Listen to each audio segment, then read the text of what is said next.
mudugudu wa Kavumu mu kagari ka Kigombe umurenge wa Muhoza mu karere ka Musanze niho twerekeje mu nkuru ihariye naguteguriye uyu munsi. Inkuru igiye kugaruka ku muturage wo muri aka gace wibye ihene hanyuma bakaza kumufata yamaze kuzibaga ubundi bakamwikoreza inyama. Abaturage babibonye rero bakavuga ko ibi byabashimishije ndetse kuri bamwe nabyo ubwabyo bakwiriye kubifata nk'igihano. Bwanje ndukumva binshimishije ari njye sinamurihisha iki cyonyine kirahagirije namureka rwose igisaba huye nacyo kiramaze. Mbonye ari umugabo n'umugore, mwamuzi ko ari umugabo n'umugore we cyangwa ni abantu babiri batandukanye? Ni abantu babiri batandukanye bahuriye mu kazi.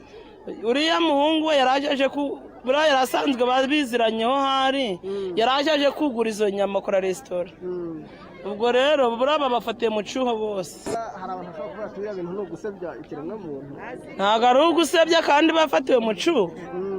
Nta kosa ririmo kuba bazibakure kandi bo bazibye bakanazibaga. Nyine yibaga cyane abantu batamureba. None yaribye kubera ko twese twahururiye hano Imana imuseka Rwanda n'utamuzi aramumenye ko ari igisambo.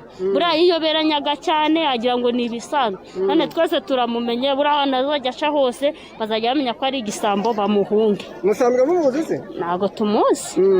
Ubwa mbere njye mubonye. Ibintu nk'ibi byo kuba bafata umuntu bakamwikoreza ibyo yibye mwe mubifata gute? Tubifatamo nyine nk'uko hari igihe yagendaga akiyoberanya abantu ntibamenye ko ari igisambo none n'utamuzi aramumenya azajya amwirinda. Ugarana ari byiza ni bibi murabishima murabigaya? Uruhande mwe twabishima urundi wenda oya turabishimye mwese turamumenya. Ndansanzwe mbazi. Ubazi gute rero? Nyine ukuntu mbazi uriya mumama n'umugabo we ni igisambo. Ubwo rero uriya muhungu yaraje kugura ziriya nyama ari kuri komanda ziko ari izabo. Ubwo rero nko mu buryo babafashe kuriya niyo batabafunga kiriya ni ikimenyetso cya mbere cyo kwerekana ko ari ibisambo bakanabirukana no mu mudugudu. Njye nuko ndi kubyumva. Wewe wakwifuza ko banabirukana mu mudugudu? Iyo uvuze ngo n'ubundi basanzwe biba hari ubundi mwigeze mubafata cyangwa mwabakekaga gusa? We bahora babafata buri munsi kuko barabareba ku ngufuri, umugabo areba ku ngufuri gahita yikingura bakiba. Ubwo rero kwiba ni ukurebaho barantaga ariko aribwo bwa mbere. Umunyamabanga nshingwabikorwa w'aka kagari ka Kigombe Mukamusoni Jasmine aha aratubwira iby'uyu mujura uko amakuru ye yamenyekanye ndetse n'uko bamufashe. Ziriya hene mubona bari bikoreye zibazwe zibwe saa 9 n'igice z'ijoro. Zibwe aho bita mu mudugudu wa Kirye naho ni mu kagari ka Kigombe. Bazibye umudamu ari no mu bitaro ararwaye yitwa Kanyamibwa Immaculée.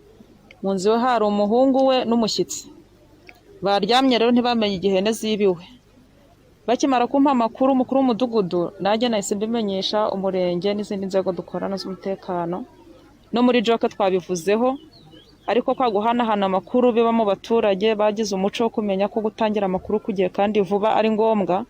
Zafatiwe mu wundi mudugudu n'undi mu kagari ka Kigombe witwa Kavumu ni hirya y'aha duhagaze.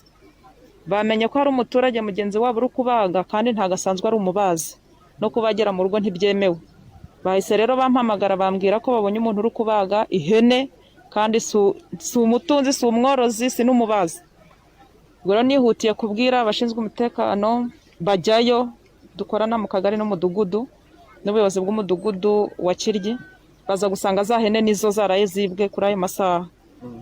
Niyo mpamvu mwabonye twabafashe ihene imwe bari barangije kuyibaga n'inkoko bari bibye ebyiri nazo izindi ni ziriya nyama nazo bagiraga ngo basibanganye ibimenyetso ubwo twabaguye gitumo.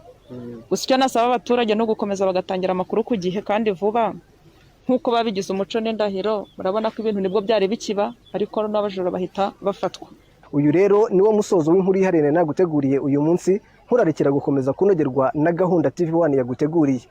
Ngendihirwa Benjamin, Special Report.